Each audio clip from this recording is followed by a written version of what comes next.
Okay, we'll be starting with a panel discussion three now, which is beyond the screen, wearables, remote monitoring, and the future of preventive healthcare. This discussion basically is on the role of wearable devices, remote monitoring technologies, and other digital tools in advancing preventive healthcare. Explore how these technologies empower individuals to proactively manage their health and contribute to the shift from reactive to preventive healthcare models. It's something pretty much on the lines of the discussion we had in the previous panel also. So, in this panel discussion, we would like to welcome Mr. Sudhakar Maripadi, Director, Regulatory and Government Affairs, South Asia, Baxton and Dickinson India Private Limited. He is the moderator for the session, so welcome. We have Dr. Rajiv Chibba, Vice President, External Affairs, Policy, Government Relations and Outreach, Shahjananan Medical Technologies. Welcome, sir. We have Dr. Harpal Singh Malhotra, Director, Clinical and Medical Affairs, Morphic Medicals. Welcome, sir. My good old friend, Dr. Ravi Rathore, General Manager, Policy and Strategy Affairs, Involutions Healthcare Private Limited. Welcome, Ravi. And I would also like to welcome our guest for the day as well. In fact, Mr. Vaibhav Tiwari was supposed to join in, but due to certain emergencies, couldn't join. He wasn't able to basically join the particular session. So that's one of the things which is pretty common with the doctors also. So we are dealing with the profession, which is quite challenging at times. So I would request now Mr. Sudhakar Maripadi to kindly take the discussion forward. Thank you so much, sir. Yeah, thank you for the organizers, and I have esteemed colleagues and Ravi Rathod, Singh. Welcome. We look forward for the next 30-40 minutes. Very with your vast experience, how can we get the best for the audience? And the topic is also very interesting. I think let us take the topic and start with. I think before I said started, I heard from the previous panel as well, and I don't want to repeat in the interest of the time. So the technology is each time adding value. The question is, are we able to handle the technologies and the newer with a lot of making sure that patient is taken care of and has provided the support on a faster pace. And last but not the least, make sure that his personal data are protected in the bargain of whole of these activity. So let me start with Dr. Yuchibar. First question. Again, 1 second. So, Dr. Rajiv, I would like to ask how do you think the technology is empowering the individuals actively manage the health? With so many technologies pouring in, what's your inference? What is your take on the technology and the empowering the common man? Thanks, Sudhakar. Hi, everyone, to my co-panelists, and also thank you to the organizers, WSDS, for organizing this. So, yeah, it's a very pertinent question, Sudhakar, if you look at it, because, the current healthcare ecosystem, which comprises largely of doctors, nurses, pharmacists, and other medical professionals, they play an indispensable role in guiding us towards an informed health decision. But then, the ecosystem right now is more influenced towards, the evolving technologies.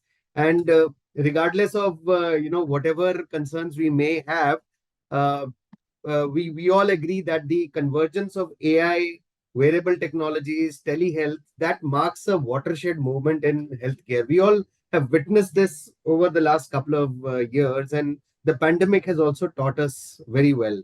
So that sets the stage for a reality where, personal health navigation becomes not just a supportive supplement to traditional healthcare, but a foundational aspect of what new and more individualized approach towards self healthcare can actually be do.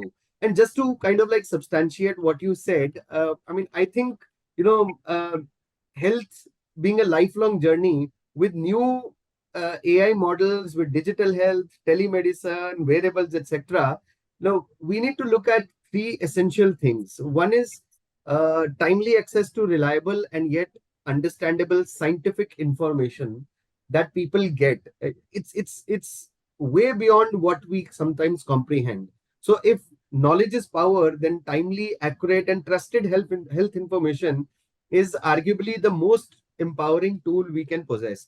So, and in today's digital health information should be as readily, regardless of any socioeconomic status, geographical locations, linguistic, or even cultural barriers. We can access the information they need to make for a sound health decision. The challenge lies in developing the systems robust enough to differentiate between reliable and unreliable sources, offering only, only verified and scientifically backed data to users. So I think that's one thing that everyone needs to understand. Unless your information about scientific health is reliable and comprehensible to understand, it's not going to be something that everyone would love to leapfrog.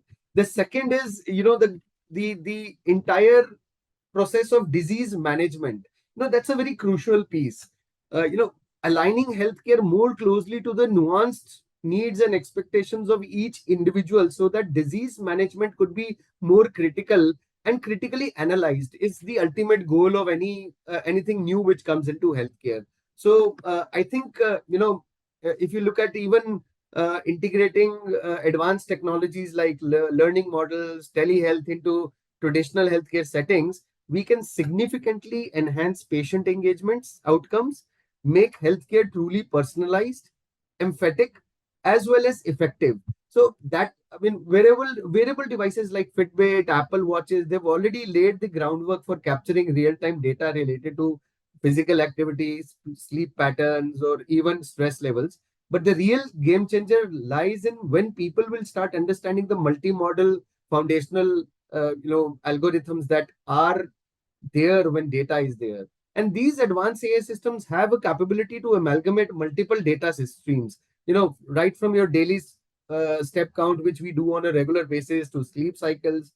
The idea is to distill them into actionable insights tailored specifically for disease management. So if that's not there, then we're kind of like not winning the game again. And last, if I would want to say, is the ability to seek appropriate care in clear, comprehensive, and affordable manner. So again, going back to what the government is saying, going back to what's globally, we're also trying to put back as a spielish, affordability, availability, and accessibility still remains the key cardinal for healthcare, even though we have transitioned to AI and wearables. So that self healthcare, if it is not affordable, people will not look at it.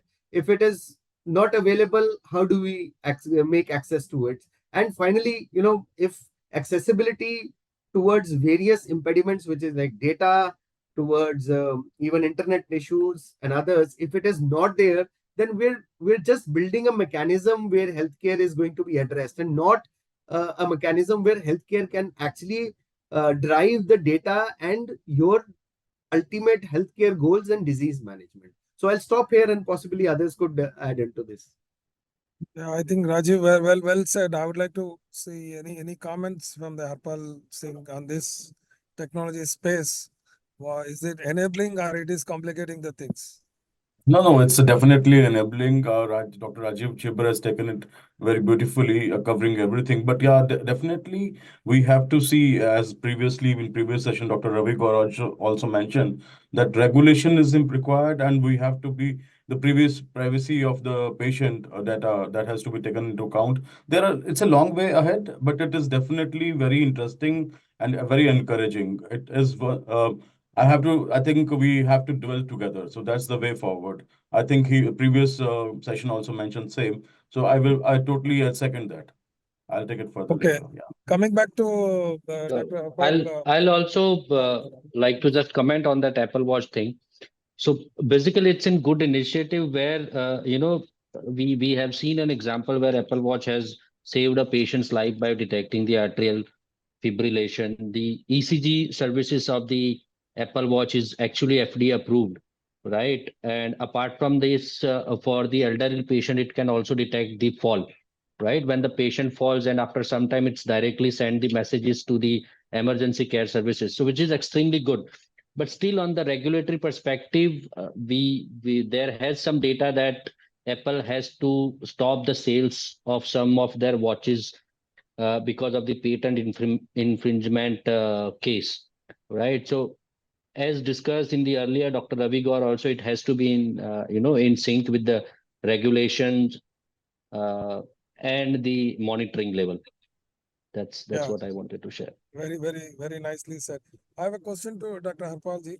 How data integration will help in care coordination, especially with Indian elderly patient size growing phenomenally, because we say health, young India, young India. The young India is 20% are old.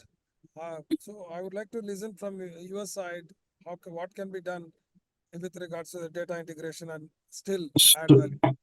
yeah. So wonderful question, Sudhakar. I think it's a way forward. I tell you, I was heading Apollo Sugar Clinics and also Diabetes Endocrinology Department of Apollo Pan India, and COVID struck, and most of our patients were suffering from lifestyle disorders. I'm citing with this example that people who are listening, they will know it better. So immediately we started a call center. And we had the data integration, we had the data of the patients which were treating. There were a lot of patients, as you mentioned, one-fifth of the population is elderly now. And I think the people coming to Apollo were almost 50%, those who were elderly. And our call center, boys and girls, they were very well trained. Most of them were dietitians. So they used to call up the patient. They used to tell the entire diet. The patient was so happy. They were so lonely. So not only there was, the problem of which will be taken care of diabetes and its complication, but the another thing which was taken care of was the mental health. So people were so lonely. Their children were most of the NRIs. Their children parents were here. So also we not only provided the diagnostic help for the patients, also the dietary counseling. Then third part was even the medications were provided. So we had a link with the pharmacy. So we had a big chain, and we it can be done in all. I don't want to name an organization, but it can be done all over. So secondly, also see the patients as you mentioned elderly. I'm talking of lifestyle. Then hypoglycemia is one big. People can get into hypoglycemic attacks, and people can have a fall. So fall, I think Dr. Rajiv also mentioned, and Dr. Ravi Gaur also mentioned. So these elderly patients, they can have a fall. And that Dr. Ravi mentioned very well about the Apple Watch. But there are various other sensors also coming up now. Various UK companies, because I was part of UK government also for 1 year, and I was working with India and UK, and then there were a lot of companies which are mushrooming now, but a lot of them are very helpful. We were working with one technology where our premier institute, All India Institute of Medical Sciences, was working along with a company from UK, where the sensor gave a message to the AIMS. And there was a biker who used to run around. It was just for 6 kilometers of AIMS. I'm talking of New Delhi, and we were planning to replicate the same plan all over India in the premier institutes. So we will have some bikers. So these bikers, they will run towards the house. They will do the initial ECG, and because all we don't have that much cardiologist, so patient has not to go taken to the hospital. Because of being premier institute, there's a lot of rush also. They are not manageable. People stay lying on the stretchers. So everything was taken care of. It worked very well. So not only spoke about hypoglycemia. So the second is ambulance. If patient requires, if he or she requires any other help, so immediately there is a sensor. Sometimes people are not tech savvy. So again, we have to integrate also, and everyone has to work together, and then it can go directly to. Another thing I would like to mention, NHS, though it's in pain now, but NHS has some good points also. So they have a data which covers from everything from birth of a patient to vaccination, which we are also trying to implement. Mr. Modi and PMO House, they are trying to implement that also. We're trying to integrate entire data. So that will be very helpful. So we will know which patient is suffering from what. There can be provisions, to take a track of that. And like even if the patient requires annual retinopathy examination, the paramedical staff can be sent across to the patient's house, and AI-enabled photograph can be taken over. The photograph can be passed to the center back, and an ophthalmologist can see at his own, time. It is not necessarily that he is being pushed to that. So he has time to see that picture and confirm on that. And then endocrinologist and diabetologist can taper the medications towards upward or downwards. So it's a great help. It's a wonderful thing. I think we have to just see time, beautiful time ahead, and we have to work all together as a team and take it forward. Very, very nicely said, sir. So this UK model is very vital. If something can be done, and I think this association can take up, it will be useful. I think there are more technology providers in the market, but only one has to team up to make this happen. Very, very apt comment and suggestion. Coming to Dr. Ravi, I would like to check with you just to bring in the commonly spoken about, which is a wearable market. The wearable market is fastest growing in the world, 7.4 billion in 2020 and expected to be 19.5 billion in 2025. Can you believe? No, it is a phenomenal 40% growth happening year on year. So there is a wider opportunity, and you also stated an example of Apple. Why not? Where the people are connecting everything into mobile and then wearables. So I would like to hear from you. With the technology is increasing, do you think it will help in diagnosis, treatment, probably reducing the hospital stay and manage the holistic health issue?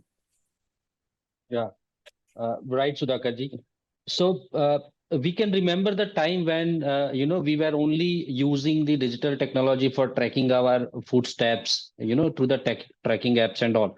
But now the era where even the heart rate and the vital signs and everything can be monitored by integration of the digital technology with the sensors, right? So one way we can say that the primary role can be of this integration is for the early detection and monitoring. This all will lead to the reduction of the hospital cost and the readmission of patients, right? So for early detection and monitoring, we can say that wearables plus sensors, we can monitor the vital signs, sleep patterns with more than 90% of accuracy. And this remote monitoring can ultimately reduce the hospital readmission. So we have some data with American Heart Association, which says that this technology integration of wearables and sensors have reduced the hospital readmission by 44% in the heart failure patients. So that's a big reduction of cost and the stay and the health management. Second bigger role is in the chronic disease management, right? We are all about the common example of glucose monitoring, wearable glucose monitorings. So I think that the market cap will go to more than $13.5 billion by 2027. So that's on the chronic disease management front, which has reduced the hospital cost by 16% in next 15 years. So this is the estimate for wearable medical devices, which will reduce the hospital cost by 16%. Third is we have earlier seen, if we are tracking our footsteps, we'll take our own example. We track on regular level that today I have gone to only 3,000 steps. Why not 10,000, right? So it helps in your behavioral modification and the proactive wellness tracking. So that's the simple smartwatch example, and ultimately it increases your health fitness and reduce the overall cost. It helps the healthcare providers for data-driven decisions. We have a whole lot of data, from the personalized level to the healthcare professionals and the individual.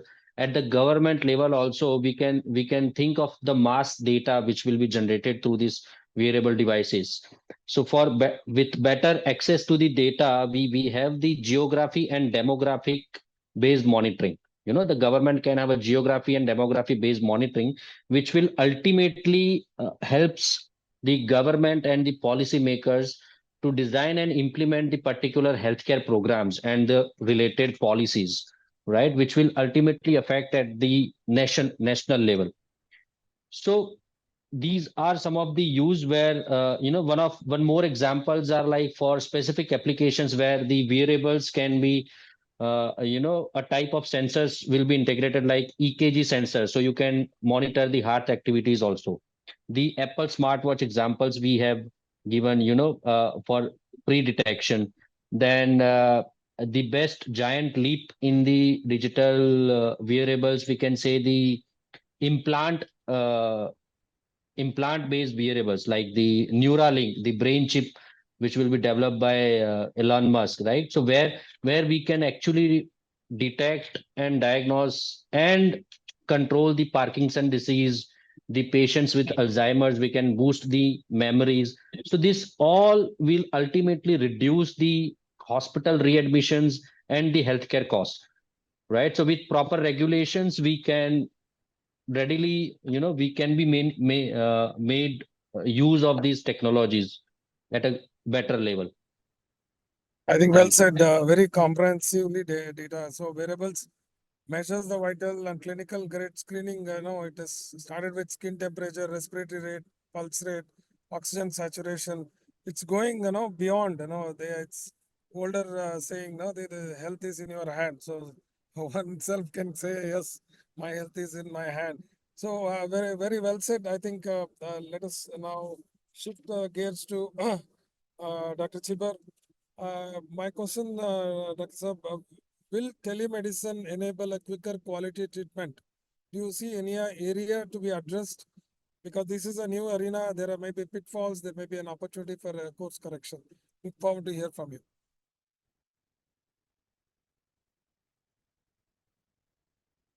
So we are unable to hear. You're on mute, Dr. No, Chibra. no, I'm on mute. Sorry, I was on mute. So, yeah. So, I think we've already witnessed telemedicine in the last couple of years, and post the pandemic, everyone has at one point of time within his or her household seen how telemedicine has helped him or her or their kith and kin otherwise. But I think, and in fact, even the Ayushman Bharat Digital Health Mission has now done a lot in terms of telehealth, which is available through health and wellness centers, through the Arogya Health program that is there, the Arogya telehealth program, etc. So possibly telehealth does have enough, bandwidth.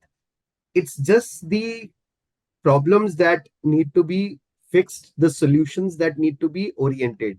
These challenges are something which everyone understands. Look at the kind of country that we are in right now. The bridging urban rural healthcare divide is huge. I mean, the lockdown has given us that entire the picture that we saw during the pandemic. But telehealth consultations in remote areas at that point of time were not to the optimum level. People did not know whom to call. People did not know where to call. The systems, the numbers, the kind of sites that were available in remote areas were physically not accessible to people. What was the idea? I mean, virtual consultations could save money, could save efforts, could have less people, could declutter hospitals, could declutter your Ayushman Bharat centers, but it did not help it. I mean, even traveling long distances, people literally had to do that. So I think the first thing is that we need to see how telehealth can actually bridge the rural healthcare divide in a country like India, because it's becoming more important to reach out to people now. But if we have restrictions, then that is going to be a huge challenge. The second thing is insufficient, technology infrastructure that we are facing. WhatsApp is not the technology that people are looking at. And obviously, WhatsApp has now become the biggest telemedicine university wherever we go. So, I think we need to move away in terms of the looking at the unavailability of basic technical infrastructure, such as smartphones down the line. Even I would bet even your and my maid or the driver, their phones are not even that enabled that can actually garner them that kind of health technology benefits. So I think insufficient technology infrastructure is something that we need to look at. Although we boast that India has got these many of connections, internet is widely used. We almost have like 1/4 of the global population here in India trying to use all of this, but it's not found efficient enough. The other thing that we need to really look at is the possible, clinical judgments out of these consultations. Those people are not able to comprehend. It's a big impediment in terms of whether you look at the disadvantaged populations largely.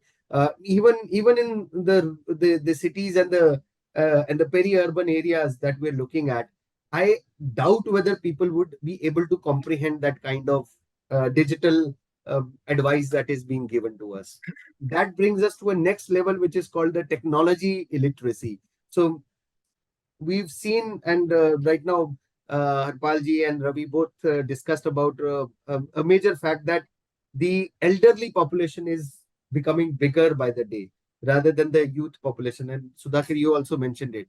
But the familiarity with video calls, the familiarity towards technology enablement is still not there.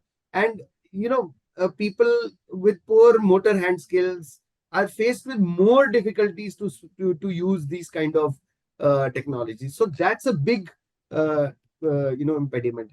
Another problem that comes is during telehealth, and this is virtually what I have faced in my house also, is the lack of physical examination sometimes does not give you a justifiable patient solution. So so it may not always be suitable for patients to show their entire body towards a particular screen and be able to give them symptomatic issues. That is a huge impediment in terms of giving the right diagnosis sometimes, and that leads to wrong treatments also. So disease management becomes a big issue. Again, there's a limited patient provider relationship also. In how does the provider follow up? How does the patient follow up? The patient would at one point of time just think that, okay, the call's disconnected, that's it. Maybe there's a subscription that comes. If it doesn't come, where does he call back? He will have to do that entire telemedicine activity once again with possibly a new doctor, and you're facing these difficulties. Then there is lack of experts. I would feel that trained radiologists, we're not talking about doctors sometimes, trained radiologists or others who could look at well-versed MRIs or EEGs or ECGs, etc. If they are not able to share their perspectives to the treating doctor at the simultaneous point of care while you're having that telemedicine call or a video call, it's not going to help anyone. The specialist expertise level needs to really move up. And the final part, when we talk about impaired, is the data security and privacy part. And we've been talking about it in various associations. Sudhakar and I have very vocally also talked about how although technology infrastructure is available, but data security, privacy are major challenges to telehealth. The patient provider apprehension about data confidentiality that needs to be worked through at a war footing. There is no option to know if the mobile health application developer has taken necessary precautions to ensure the privacy and security of the application against any malicious attacks, any seepage of data which goes and ultimately has patient safety issues also, or privacy issues, personal history issues. So all these are there. And the last is, we do not still have a robust legal framework for all of this. We may be using telemedicine, but the potential risk of legal and medical legal implications still lurk around. So I think while telemedicine has its advantages and it's really reduced the number of queues down the cycle, but then if we look at these 6-7 odd areas, telemedicine really needs to spruce up. Well summed up, Dr. Rajiv. I think you have covered everything, and that whether cybersecurity, telemedicine issues, and positiveness. I think this is the way when new technology comes, one has to be taken care of. The doctor can prescribe whether something happens, adverse event, who will be responsible, etc., etc. Yes, but everything has a teething problem we need to take in such a vast country. Now, let us shift to Dr. Harpal. Sir, with these all these technologies, there is a very interesting phenomena happening with the common man. They also tend to be now proactive and rather reactive. No, see, they are themselves coming to the doctor and asking, "So, Doctor Zabek, I think I would like to go for a health checkup," which was not happening. Maybe it's a corporate or even a common man who is earning maybe just 1,000 rupees per day or 500 rupees. So, what do you see? Will it be a good scene, or how can we take it up and then make it in a scale? Yeah, so I will start where Dr. Rajiv mentioned. He mentioned about human touch. Understandable, and there are many stumbling blocks. But going forward, it's exciting times and very interesting times. Even Dr. Ravi Rathod mentioned about CGM. Now coming to I'll take it from CGM and then take it to other things as well. So CGM is a wonderful thing, but then there are hundreds and thousands of companies floated now. They're saying, okay, get your diabetes reversed. The gimmicks going around in social media. If you open social Facebook or any other social media, there will be a lot of companies which have say some of them. See, if we go as per data, as per endocrinologists and diabetologists, all the cases can't be reversed. So reversal is very minimal. Remission is the one thing which can be done, and it's way forward. And but then CGM is again it's a game changer. And Dr. Ravi Rathod mentioned about the commercials part also of this. It's a game changer. And truly, we mentioned about Apple Watch. Accordingly, we can also save patient from MI and hypoglycemia. I already mentioned that. Going one step further, now there are devices which we can take it to home, like for peripheral vascular disease. So earlier we didn't had it.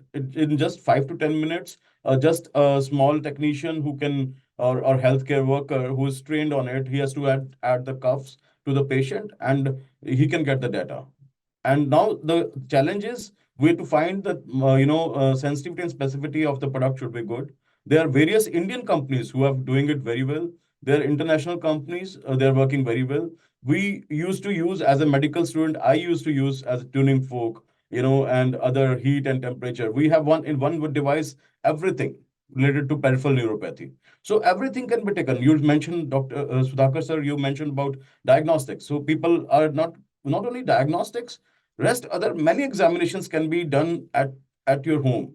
And it's a wonderful time going, so having said that. And also one thing is important, that medicine is changing.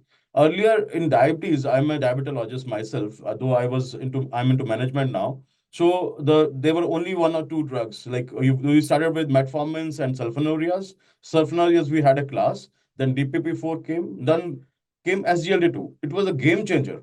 And I tell you, uh, insulin is called miracle molecule of the century, whereas now these are called miracle drugs.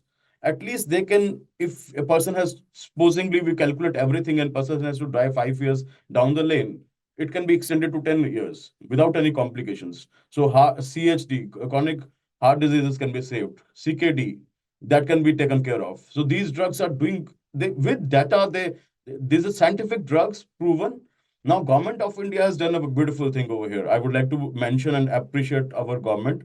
So even though I was part of AstraZeneca and it was a loss to AstraZeneca, so but anyways, it was a benefit to the people of India. The price of dapagliflozin was reduced from 60 to 15 rupees, so everyone can buy it now. Earlier, it is called GLP inhibitors of the developing countries like India. So it's amazing because GLP inhibitors, they are injections and they can't be affordable to each. So affordability is another part. So exciting part, and people are proactive now. A lot of things can be saved. Even I'm talking of complication of diabetes, retinopathy, it can be saved. So if patient has started developing retina changes, we can tighter the doses and it can be taken care of. Podiatric care, if we peripheral vascular disease, peripheral neuropathy, also the heart changes. So heart failure is another thing which was not available. We have biomarkers now. I'm not. I just sorry. I didn't talk about the biomarkers. They can down the lane they can find out. I think Dr. Rajiv Shibbar is from the same, right. So he knows better than us. And anti-pro BNB was there, and it was not. So it is being used very nicely now. There are companies, pharma companies supporting it. Government is supporting it.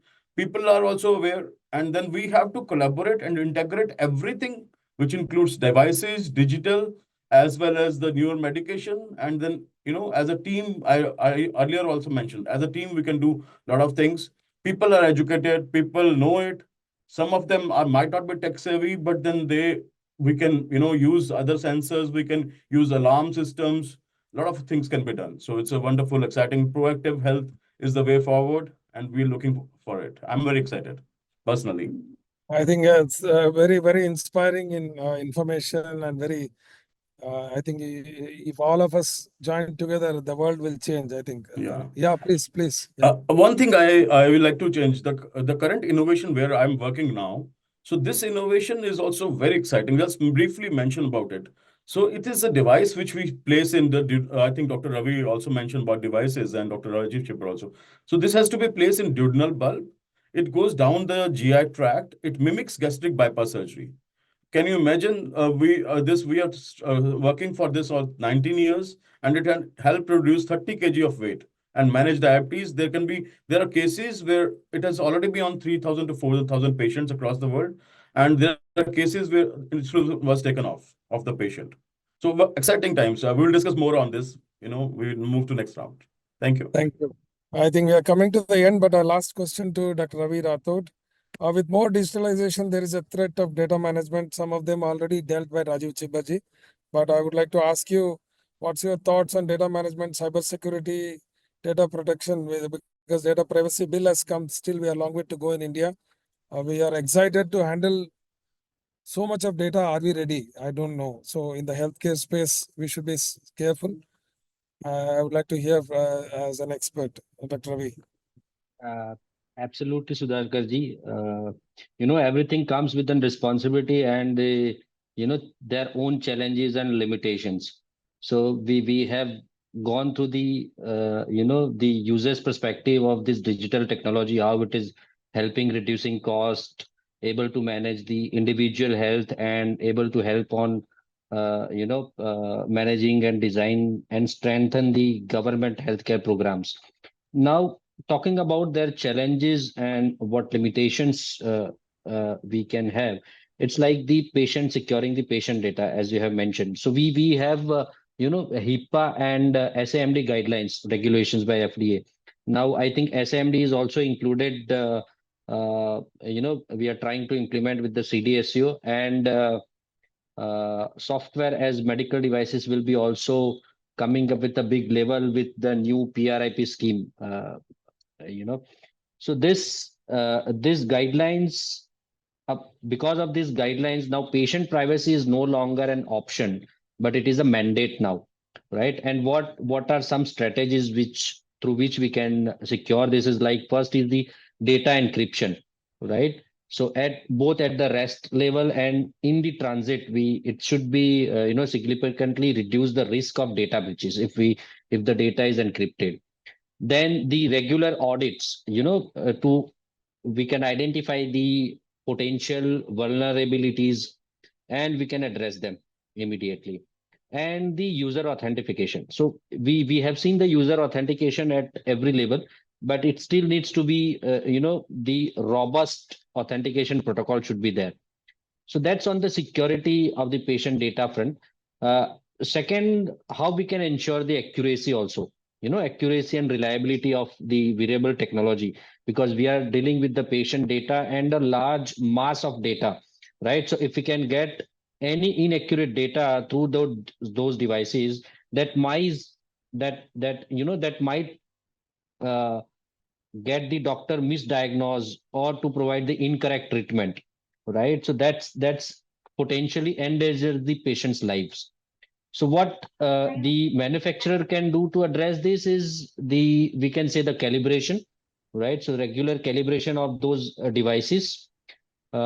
Second is the quality control department, the rigorous QA/QC process they needs to follow with high standards of precision. And third is clinical validation, which Sudhakar ji, you also mentioned, to confirm their accuracy in the real world. So those are on that front.